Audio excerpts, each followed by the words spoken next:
Hey everyone! How are you guys doing? So for today's video guys, alam niyo na kung anong gagawin natin dahil nakita niyo din sa title box sa baba. But before anything else guys, I want to welcome every one of you, each and every one of you here in my channel. Kung hindi ka pa nakasubscribe sa channel ko, kindly please do consider subscribing on my channel naman and click the notification bell na din para you will be the first one to be notified kapag nag-upload ako ng video kagaya na to. So, ayun, itigil na natin itong kaartehan natin. So, let's proceed na sa kung anong topic na gagawin natin.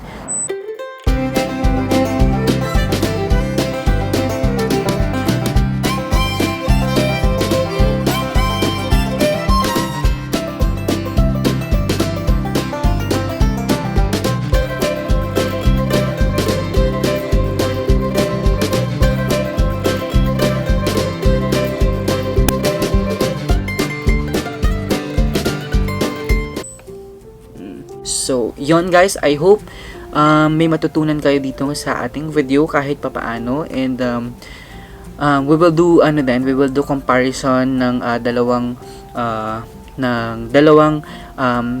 smart keyboard na ating binili. So, yon guys, today I will be unboxing the Magic Keyboard. So, last time gumawa ako ng unboxing with regards dun sa iPad, sa pencil, and then sa Smart Folio keyboard like what I'm using here right now. Ito, yung nasa iPad ko po. Ayan. So, ayan. This is the Smart Folio keyboard. Yan po ang Smart Folio keyboard. So, okay. So, let's do this guys. Ayan. May chismis guys. Ang sabi, maganda daw itong Magic Keyboard kasi meron siyang tawag ng trackpad. So, let's see. I'm so excited. So, ayan, before anything else guys, I want to give you some information or quick information about this Smart Folio keyboard na nabili ko 4 months ago. This is the box of Smart Folio keyboard. Ayan, actually it's similar to the Magic Keyboard, but ayun nga, later I'm gonna show it then with you. So this one guys is this Smart Keyboard Folio or Smart Folio keyboard is nabili ko siya ng 799 dirhams 4 months ago. So kasabay nung iPad Pro and pencil, this one ay binili ko siya. So during that time kasi is hindi pa lumalabas dito yung Magic Keyboard because of COVID or because of this pandemic. So I decided na bilhin nga din itong Smart Keyboard Folio because nakita ko sa mga reviews na maganda nga din siya. So yun. So the price of Smart Keyboard Folio is 799 dirhams nga. I think nasa 10,000 plus siyang mahigit sa peso kapag kinompute mo siya ng 13.18. Yes. So sa Smart Folio keyboard guys, ang nagagawa lang nating position is like this. Ayan, ganyan. And we can also keep it like this. So this one guys is this position is nagagamit ko siya, let's say for example kapag mag-e-edit ka, like gawa or magsusulat ka, gusto mo magsulat ganyan, doon ko siya mas nagagamit. And then kapag nanonood din ako ng movies, pagka nakaupo akong ganito or nakaupo akong ganyan, mas gusto ko siyang gamitin ng ganito.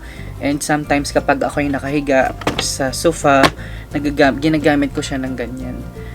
Kaso nga lang, kahit i-position mo siya ng ganito, kailangan mo pa rin mag-lean forward ng kaunti kasi nga hindi siya nakikita masyado. And yun. So pwede mo rin siyang i-position like this. Ayan, kung gusto mo siyang i-position sa table ng flat like that, ng ganyan. So and kapag magsusulat ka din, pwede mo siyang iganito. Pero mas advisable kung magsusulat ka guys is yung naka-ganyan siya. Naka-ganyang posisyon. Yes, kasi mas madali kang makakapagsulat. So, Yun guys, yun lang. Just quick information with regards to this Smart Folio keyboard. So, kung paano ko siya nagagamit. So, yun lang. Just wanna share it with you. So, yun guys. They said that Smart Folio keyboard is lighter than Magic Keyboard. So, later malalaman natin kung mas magaan nga siya. Sabi kasi nila, yung Magic Keyboard is kasing bigat lang ng MacBook Pro 2020, yung 15 inches. So, later titingnan natin kung totoo nga ba yon. So, titingnan natin kung chika-chika lang ba yon or may katotohanan. So, let's do this guys. Ayun. So, as promised, ayan, bubuksan na natin. So, this is the Magic Keyboard. Yahoo! So, we got it. We got it. We got it. We got it. We got it. We got it.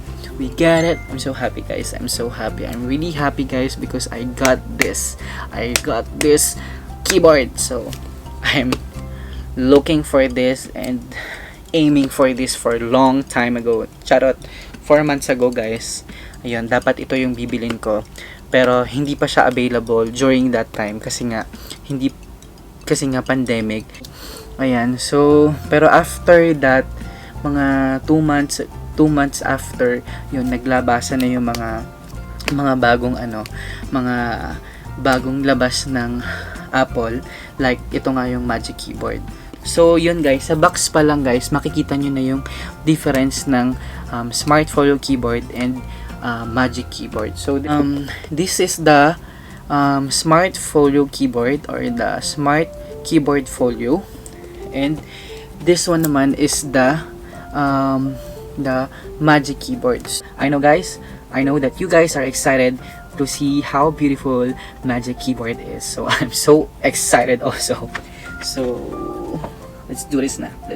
Alam nyo ba guys kung anong gusto ko sa pag-unbox na tong sa pag-unbox ng mga Apple product? Hindi nyo na kailangan gumamit ng kutsilyo or what, kasi easily pwede nyo siyang ma-fill up or matanggal yung plastic niya by doing this. Yan. Kaya pwede nyo na siyang i-peel up like that. So, you know what's the satisfying moment? Like, kailangan daw sinisira. Ayan. Para mauulit. So, yan. Ito, yung, ayan. So, ayan guys. Really nice. So, diba? So, ayan. This is the Magic Keyboard itself. So, let's do the unboxing guys. It's really heavy. So, yung box guys ng Smart Folio keyboard is almost, excuse me po, is almost the same sa box na tong Magic Keyboard. So, here guys, sa Magic Keyboard, ang magagawa nyo is, ayan, so, kung mapapansin nyo guys, dito sa Magic Keyboard ay naka-lift itong ating iPad, yung mismong iPad, kasi, yan, naka-lift yung mismong iPad, and that's the difference nila. So, another difference guys is meron siyang notch dito. Ayan, meron siyang notch dito sa baba, wherein you can also charge it. You can also charge it while using. Yes, you can also charge it while using the iPad. So, kapag ka-charge nyo yung iPad nyo dito guys, or kapag ka-charge nyo ito, guys, yung mismong Magic Keyboard, matcha-charge at nakalagay dun yung iPad ninyo, matcha-charge na rin yung inyong iPad. So, yun. So, sa Smart Folio keyboard guys, dito, sa Smart Folio keyboard, wala siyang ganon. So, dito naman, kapag ang iPad nyo, sa iPad siya kumukuha ng battery. So, yun. And let's try it. Let's try to fit it sa mismong iPad. So, ba't ang hirap?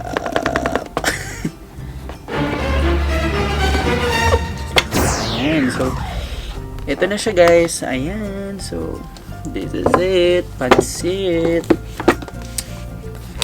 Wow. ang bigat nga niya guys. Hawak ko pa lang. Ayan, mabigat nga siya. So, we will do this. We are going to unbox ito. Ooh.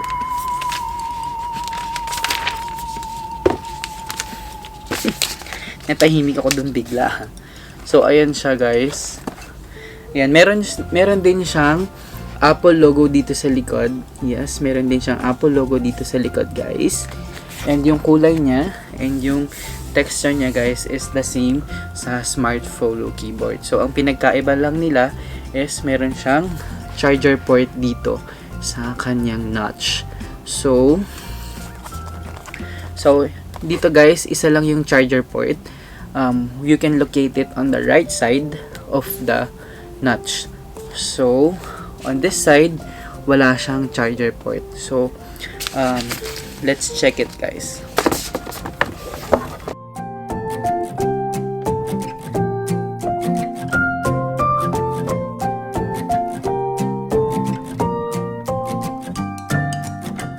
Meron siyang, teka lang, i-close muna natin.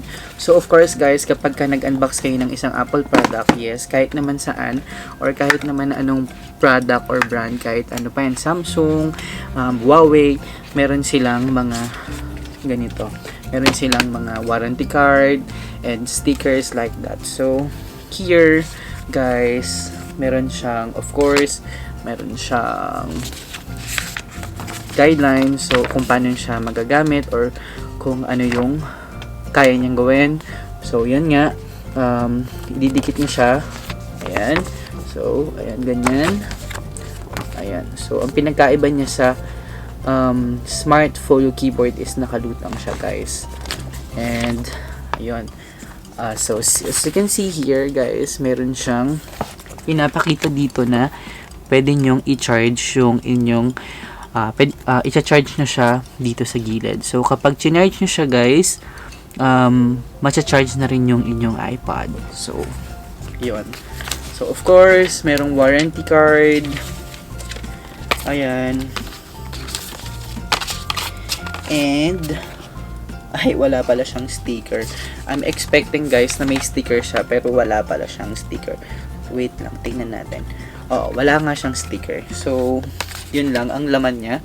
So ito yung nakapalaman sa loob, and this the guidelines and the, so yun nga guys, meron siyang, so ganito siyang kalaki. This is 12.9 Magic Keyboard, and the same nung sa Smart Folio keyboard, meron din siyang ano dito. So meron din siyang logo. So ayan, bubuksan na natin. And yung sa camera niya guys is ganito din. Ayan, for the iPad Pro 2020, ganito po. So ayan, so kapag inopen nyo siya guys, hanggang ganyan lang yung pwede niya. Pero ito sa may lower part is hanggang ganito lang. Yung slant niya is hanggang ganyan lang. But dito sa upper side, pwede siyang hanggang ganitong posisyon. So yan. And ito siya guys, yung keyboard niya. Ayan, this is the keyboard. Kumpara sa keyboard ng Smart Folio, mas ano to guys, mas kitang-kita talaga siya, or angat siya. I mean, kasi yung, ewan ko ba, basta iba yung touch niya guys eh. So ayan, o diba? And then meron siyang trackpad. So, totoo ang chismis. Yes, totoo ang chismis guys na meron nga siyang trackpad. Hindi guys, so yan, meron, kinagandahan ng Magic Keyboard guys is meron siyang trackpad, and yung keyboard niya itself, yung keyboard itself guys, itong mga iyan is meron siyang backlight. So, sa Smart Folio keyboard kasi wala siyang backlight. So, ayun. Ayan. So, what we will do now guys is we will detach the iPad dito sa Smart Folio keyboard, and we will attach it now dito sa ating, yun. So, this is really nice. So, ito ito na guys. This is the magic keyboard. So yan. Yan. So yan, pwede natin siyang i-position like this, and like this, and like this. So that's it guys. Pero dito guys, yung backlight ng ating keyboard is hindi nyo siya mahihinaan. Yung brightness niya, hindi nyo malo-lower dito mismo sa keyboard. Kailangan pa kayong pumunta sa settings. Hinihingal ako guys. So ano nga guys, mabigat nga siya. Totoo ang chismis. Mabigat mabigat yung magic keyboard. But it's really nice looking. Yes, it's really nice looking. Yes guys, yes, I like it. I like it so much. I think mas magagamit ko to guys ng mas madalas. Yes.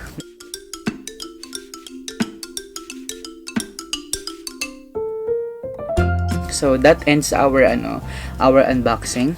I hope you guys enjoy this unboxing with me. And ayun, yan. Titingnan pa natin mamaya and i-enjoy natin kung paano natin to gagamitin. So, yun guys.